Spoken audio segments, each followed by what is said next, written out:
नमस्कार साथियों, स्वागत है आपका तत् क्लासेस चैनल पर। मैं हूं दीपेंद्र कुमार देसाई।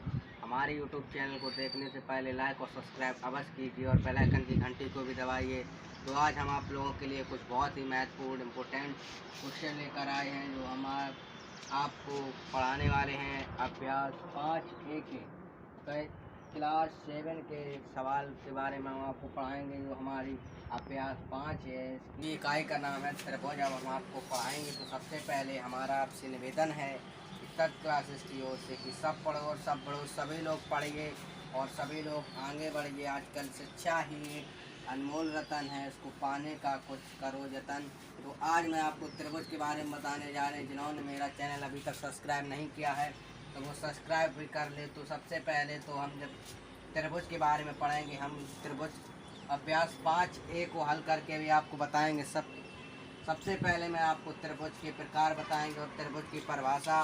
तो आप लोगों को त्रिभुज की परिभाषा आना बहुत ही ज़रूरी है। तो जैसे आपसे कोई भी पूछ सकता है कि त्रिभुज क्या है, तो आप बता सकते हैं कि 3 भुजाओं से घिरी आकृति को त्रिभुज कहते हैं तथा प्रत्येक कोण त्रिभुज के तीनों अंतः कोणों का मान 180 अंश होता है। तो त्रिभुज की परिभाषा है 3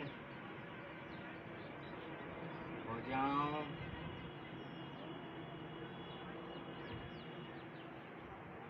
से घिरी 3 भुजाओं से घिरी आकृति को त्रिभुज कहते हैं।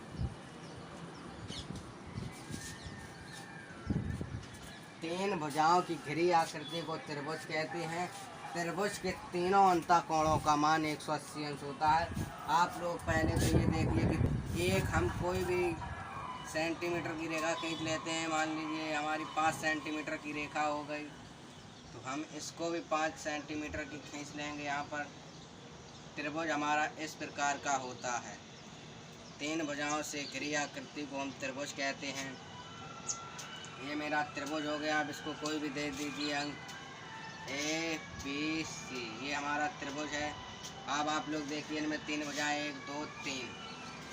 त्रिभुज की 3 भुजाएं होती हैं। 3 भुजाओं से घिरी आकृति को त्रिभुज कहते हैं। प्रत्येक त्रिभुज के तीनों अंतः कोणों का मान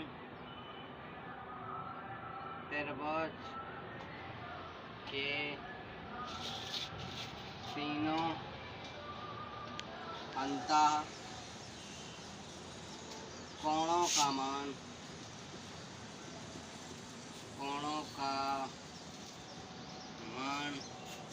180 अंश होता है। आप लोग ये त्रिभुज की परिभाषा बहुत ही महत्वपूर्ण। आप लोग त्रिभुज की परिभाषा को एक बार फिर से रिवीजन कराते हैं कि 3 भुजाओं से घिरी आकृति को त्रिभुज कहते हैं। त्रिभुज के तीनों अंतः कोणों का मान 180 अंश होता है। तो अब मैंने आपको त्रिभुज की परिभाषा बता दी है। अब हम त्रिभुज के आपको प्रकार बताएंगे। त्रिभुज के प्रकार हैं, अब वो हम आपको बताएंगे। त्रिभुज के प्रकार हैं वो 2 हैं। सबसे पहले भुजाओं के आधार पर, भुजाओं के आधार पर। दूसरा है कोणों के आधार पर, कोणों के आधार पर। मैंने आपको त्रिभुज के प्रकार के बारे में भी बताया और त्रिभुज की परिभाषा भी बताया है। जो अब ये हमारी बात ये है कि भुजाओं के आधार पर अब हम आपको आगे बताने वाले हैं। तो अभी आप भुजाओं के आधार पर जो त्रिभुज हैं वो कितने प्रकार के होते हैं। तो भुजाओं के आधार पर आप लोग ये नोट करते रहिए, ये बहुत ही महत्वपूर्ण। हम त्रिभुज के बारे में आपको बता रहे हैं। भुजाओं के आधार पर त्रिभुज 3 प्रकार के होते हैं। भुजाओं के आधार पर त्रिभुज 3 प्रकार के होते हैं। कौन कौन से हैं वो हम आपको बताएंगे। सबसे पहले तो हमारा है वो समबाहु त्रिभुज।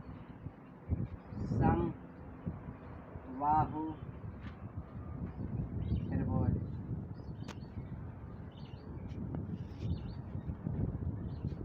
समबाहु त्रिभुज जो मेरा भुजाओं के आधार पर ये पहला समबाहु त्रिभुज है। दूसरा है जो मेरा वो है समद्विबाहु त्रिभुज। समद्विबाहु त्रिभुज त्रिभुज बहुत ही महत्वपूर्ण है। त्रिभुज हुए चक्रवृद्धि व्यास। भुजाओं के आधार पर त्रिभुज 3 प्रकार के हैं।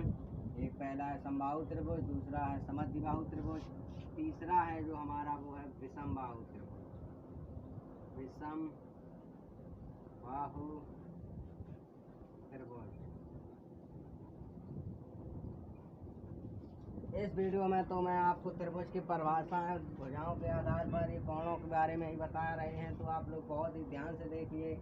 आप लोग अभी ये पढ़ लें अभी से, तो आपको अगली कक्षा 8 में और 9 में और हाई स्कूल और फर्स्ट ईयर इंटर में भी इस प्रकार के आएंगे। इसकी परिभाषा भी पूछी जाएगी आप लोग, इसीलिए मैं आपको अभी से इसकी जानकारी दे रहा हूँ त्रिभुज के बारे में।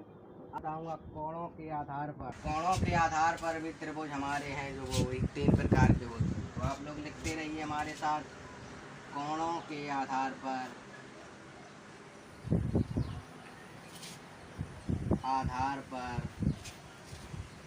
त्रिभुज 3 प्रकार के होते हैं। कोणों के आधार पर भी त्रिभुज 3 प्रकार के होते हैं, तो हम आपको बताएंगे। जो हमारा पहला है वो है हमारा न्यून कोण। न्यून कोण न्यून कोण। दूसरा है हमारा समकोण। तीसरा है अधिक कोण। तो मैंने आपको ये 3 कोण बताए। कोणों के आधार पर त्रिभुज 3 प्रकार के होते हैं, न्यून कोण, समकोण और अधिक कोण। तो मेरे चैनल को आप लोगों ने यदि पूरा देखा हो, आप लोगों को ये समझ में आया हो, तो हमारे चैनल को लाइक और सब्सक्राइब अवश्य कीजिए। अगली वीडियो में हम आपको समबाहु त्रिभुज, विषमबाहु त्रिभुज, समद्विबाहु त्रिभुज की परिभाषा लेकर आएंगे और न्यून कोण, समकोण, अधिक कोण की भी परिभाषा लेकर आएंगे और इसके हम आपको चित्र भी बनाकर दिखाएंगे। तो मैंने आपको पहले ही बता दिया है कि त्रिभुज ऐसा होता है। त्रिभुज आप कभी मत भूलिए, ये हमारा है ये त्रिभुज। तो हमारे चैनल को लाइक और सब्सक्राइब अवश्य कीजिए और बेल आइकन की घंटी को भी दबाइए। अब मिलेंगे अगले वीडियो में। जय हिंद, जय भारत।